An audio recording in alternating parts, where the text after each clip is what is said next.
Sublimez votre intérieur avec nos collections uniques et élégantes.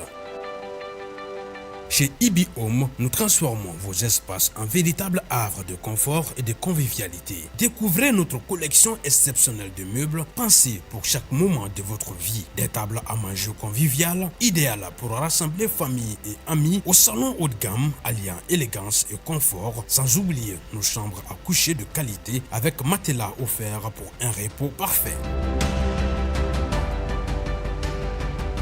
Explorez notre sélection de luminaires rares et uniques qui sublimeront vos espaces. Découvrez notre gamme de motos électriques économiques, performantes et respectueuses de l'environnement, idéales pour vos trajets urbains en toute sérénité. Nos installations solaires vous garantissent l'indépendance énergétique tout en réduisant vos factures. Chez Ibi Home, profitez en ce moment de réductions allant jusqu'à 35% sur nos équipements solaires. Ce n'est pas tout, nous vous proposons également des options de paiement échelonnées pour encore plus de simplicité. Venez visiter notre showroom à l'ACI 2000, immeuble Ibi Group. Ibi Home, l'élégance, la mobilité et l'énergie au service de votre confort.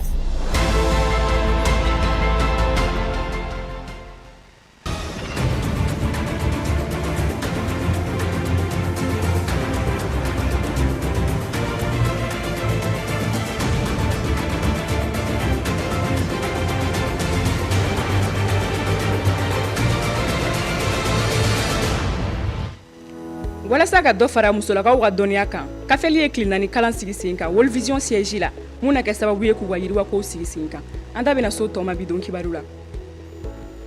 anesthésiste réanimateur olu ye mɔgɔ ye minnu ka baara bɛnnen don kirini ani lakununi ma opération salle kɔnɔ an da bɛna so baara kɛcogoya fɛnɛ ma bidon kibaru la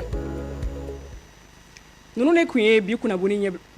ɲɛbilaw ye ka kɛɲɛ ni tɛnɛndon ye uti kalo tile 18 san 2025 aw bisimila Advance TV sanfɛ kunnafoni daminɛ na bi tɛnɛndon uti kalo tile 18 san 2025 cadre de concertation et d'action des femmes leaders olu ni World Vision y'u bolo di ɲɔgɔn ma walasa ka kalanbulon dɔ sigi sen kan min ye kafɛli mɔgɔ 30 k'olu fara ɲɔgɔn kan kumasen kun ye ka hakilinaw falen ka dusukun kɛ kelen ye walasa ka sɔrɔ yiriwa Lasana Kone ani Musa Ɲang olu b'o tɔ ɲɛfɔ an ye.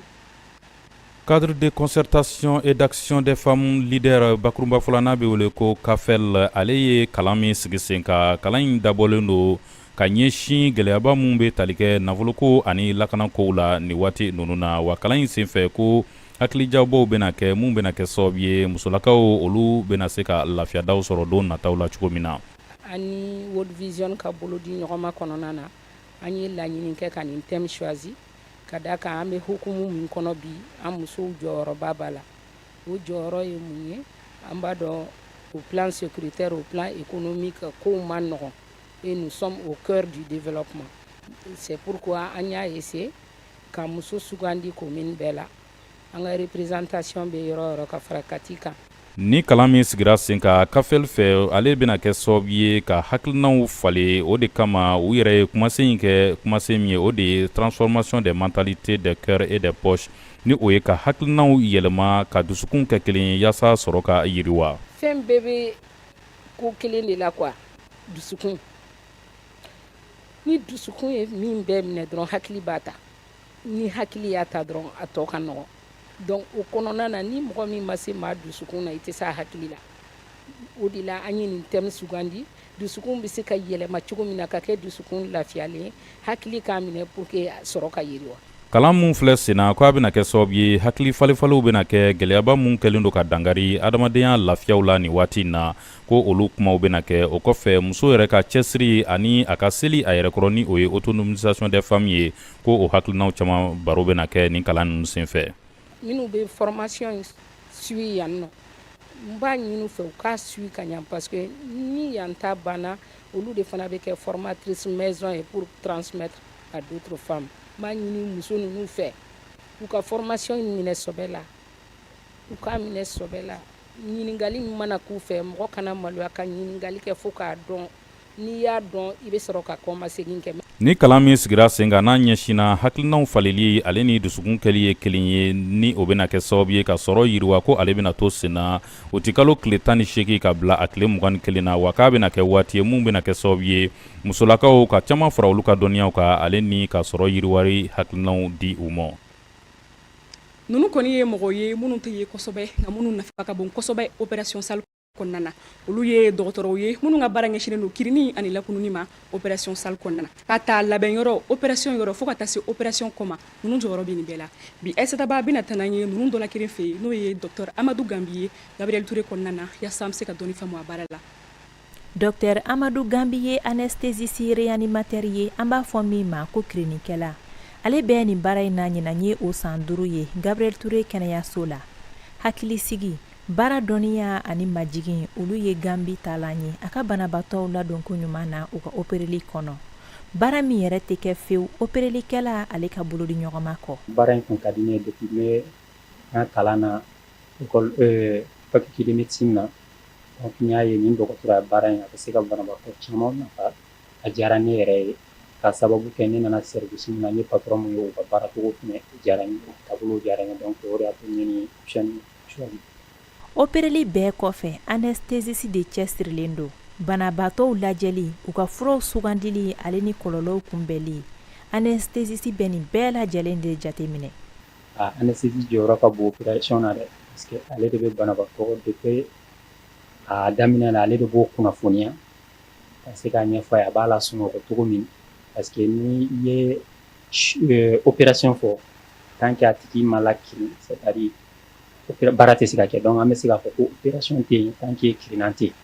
donc n'i ye opération ko kuma fɔ dɔrɔn kirinan ko kuma de b'a kɔnɔ donc an ka baara ye k'o kirinan yɛrɛ kɛ pour que opération yɛrɛ bɛ se ka kɛ condition ɲuman mun na. Banabaatɔw ka furakɛli kɔnɔ fɛn foyi tɛ pan anesthésiste kan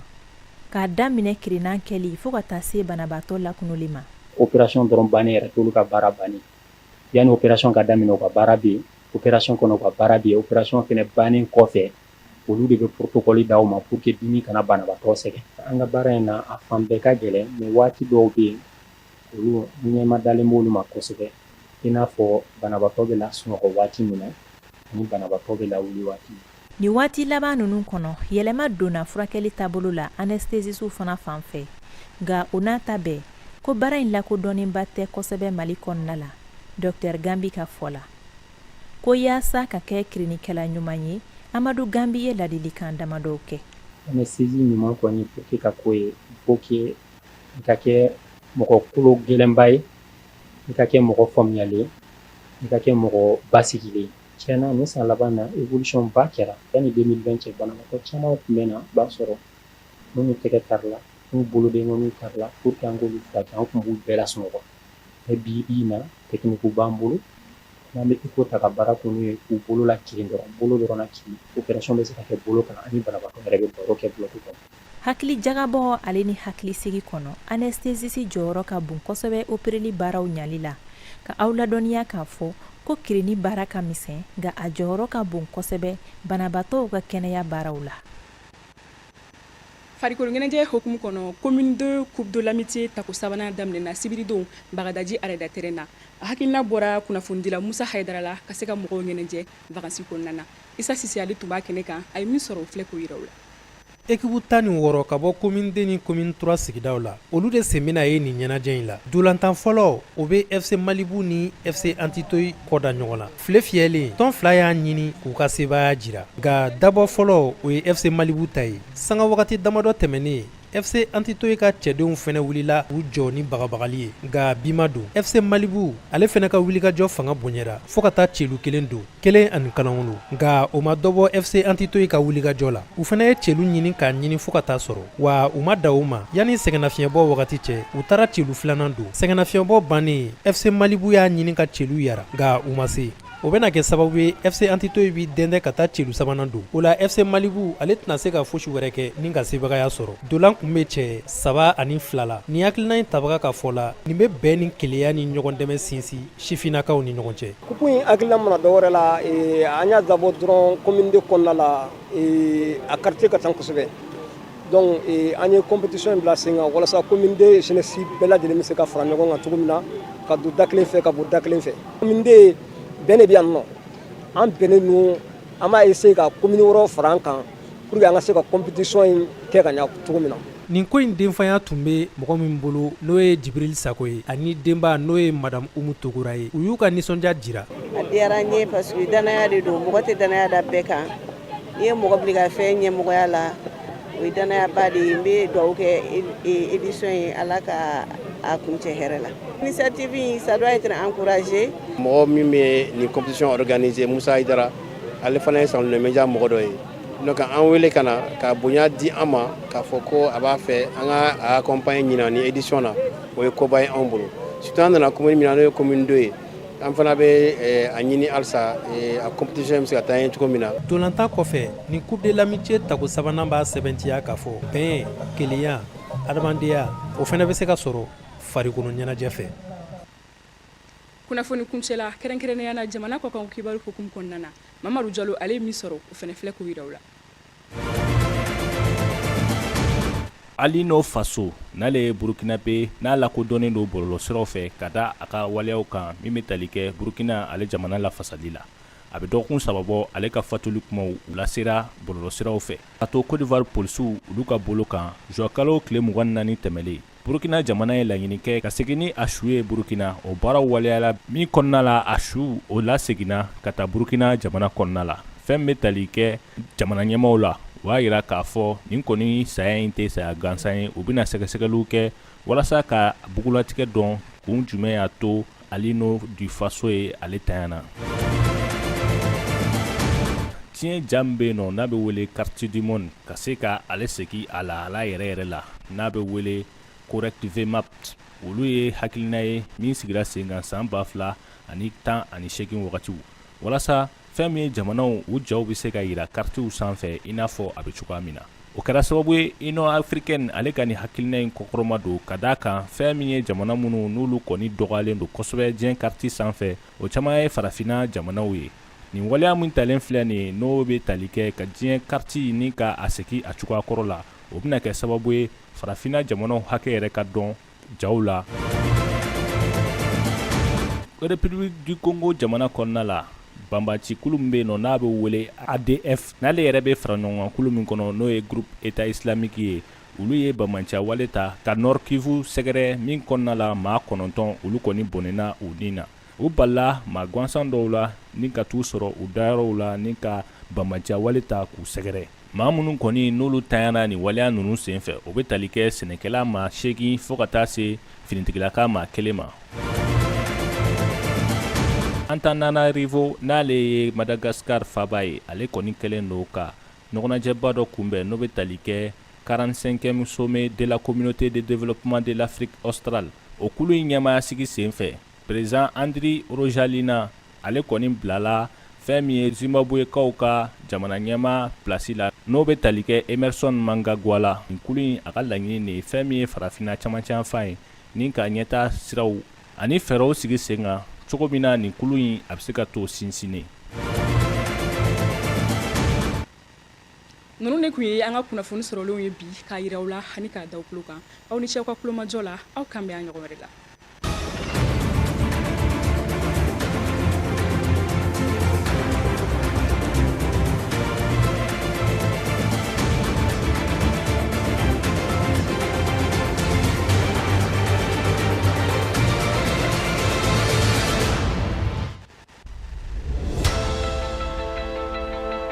Sublimez votre intérieur avec nos collections uniques et élégantes. Chez Ibi Home, nous transformons vos espaces en véritable havre de confort et de convivialité. Découvrez notre collection exceptionnelle de meubles pensés pour chaque moment de votre vie. Des tables à manger conviviales, idéales pour rassembler famille et amis au salon haut de gamme, alliant élégance et confort, sans oublier nos chambres à coucher de qualité avec matelas offerts pour un repos parfait. Explorez notre sélection de luminaires rares et uniques qui sublimeront vos espaces. Découvrez notre gamme de motos électriques, économiques, performantes et respectueuses de l'environnement, idéales pour vos trajets urbains en toute sérénité. Nos installations solaires vous garantissent l'indépendance énergétique tout en réduisant vos factures. Chez Ibi Home, profitez en ce moment de réductions allant jusqu'à 35% sur nos équipements solaires. Ce n'est pas tout, nous vous proposons également des options de paiement échelonnées pour encore plus de simplicité. Venez visiter notre showroom à l'ACI 2000, immeuble Ibi Group. Ibi Home, l'élégance la mobilité et l'énergie au service de votre confort.